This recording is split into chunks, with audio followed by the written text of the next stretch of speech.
how to withdraw money from Kalshi. So here's what we want to do. You want to go to the transfer page as is being shown here, and we will select the option to withdraw an amount. Here you will type the amount which you want to receive, and after they have taken out the withdrawal fee, you will receive your money to the connected bank account here through Plate. So as you can see, transfer to Plate checking, you review the amount and then you submit, and that's going to withdraw the money, and you should get the money in the next 2 days. So again, you click on withdraw and then you set the amount and it transfers it over to your checkings account. Now, if you experience any issues, you can go to this article. I'm still having trouble withdrawing.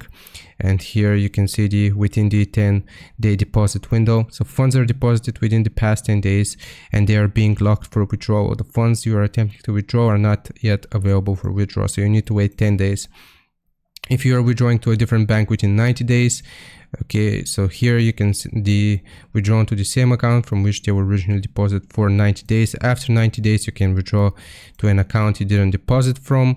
If your SSN is not verified, if your phone number is not verified, and you need to also meet the withdrawal amount limit. So that's basically how you do it. I hope this helps. Leave a like and sub. I'll see you next time.